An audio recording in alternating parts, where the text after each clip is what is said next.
I am going to give you two functions, we will combine them and then we will try to find a gradient. Okay. So let us take our function f, which is going from R3 to R. That means input 3 variables, output 1 variable. Okay. So let us say f of UVW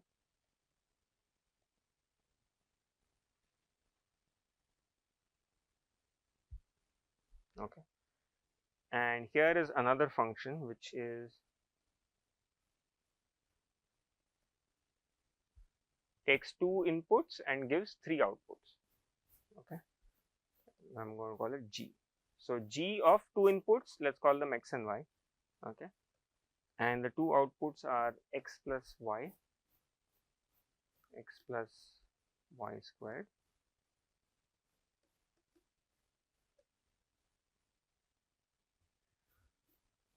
So in general, this is the notation that we will use to describe a function of many outputs, right? Just separated by commas, right? So this is clearly taking 2 variables to 3 variables. Okay, and now the question is, if I compose this f composed with g, that means so g takes 2 variables, spits out 3 variables, f takes 3 variables, spits out 1 variable, right? So this f composed with g is going to be a function from where to where?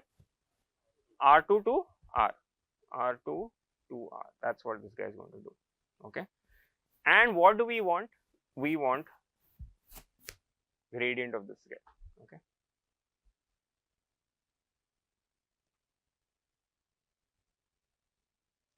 so finally it's f of g of x comma y.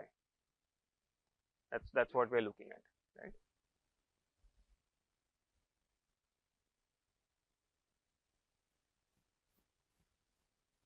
So remember, f takes in 3 inputs, u, v and w, right? Except now that u, v and w are now actually functions of x and y, right? So this is actually what it is if I just look at the first notation over here, this is f of u, except that u is a function of x and y. Earlier it was just f of u, v, w, now u is a function of x and y, v of x and y and w of x and y. Okay. Now to find the gradient of this, if I ask you del of this f composed with g,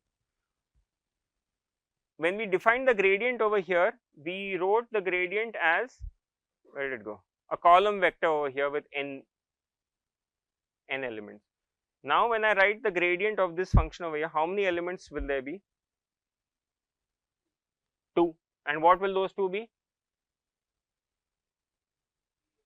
Del by del x, del by del y, because those are the 2 variables that this function depends on, right? So this is going to be del by del x, del by del y.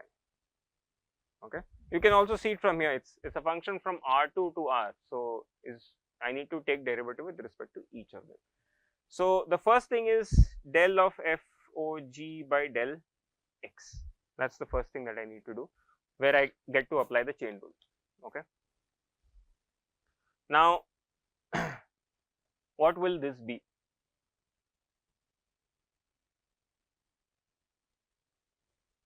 This f, this first component over here, it depends on u, v and w, right? And each of those u's and v's in turn depend on what? X and y. So how will I write this down? So the first thing is derivative with respect to x. That means I need to know how u depends on x, how v depends on x and w depends on x, right? So if I write this, what is the next term that I need to write? Del u by del x. But does this capture everything? No, because f depends on v and w also. So to complete the picture, I need to do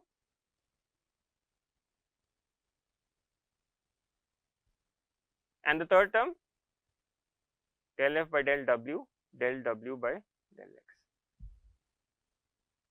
Okay, so you're getting the hang of it. The next, if I were to write this, del y, what would it be?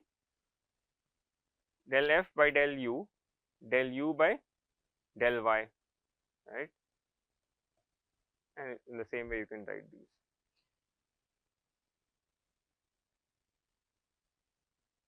Okay. So what is, for example, let's keep this in the page over here. Let's take an example. What is del f by del u? Look at the definition of f. Can I compute del f by del u? What is it? V minus w.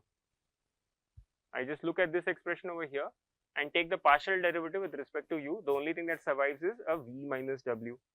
Okay. Now v minus w. So finally, when I give you this gradient over here, all the u, v and w should be gone. I should have the expression only in terms of x and y. So I can't exactly substitute v minus w into this expression, right? So what should I do? Is it substitute? So what is v? Right? So these are sitting over here. Right? So this v minus w is going to be x plus y squared minus x squared plus y, right? So that's how I get my df by du, right? Du by dx, what about du by dx? 1, right? Because of this expression that I'm using over here.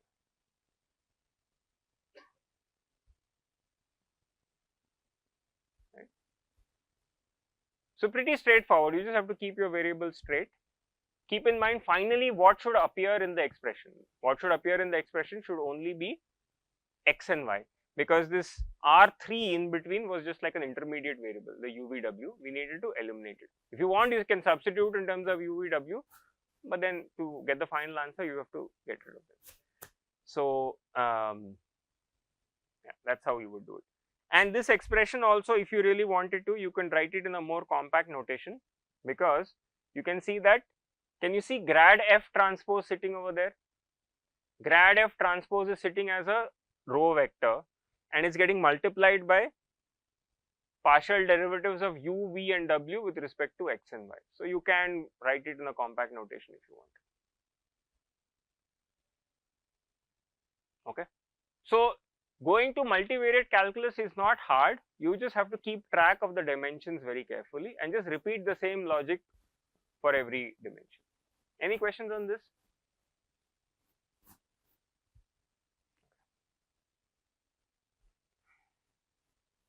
Okay. Now, as I mentioned previously, there is one type of function that we will spend a lot of time dealing with. So let's look at its calculus beforehand. So later when we work with it, we're at peace. Okay. So there is something called a quadratic form.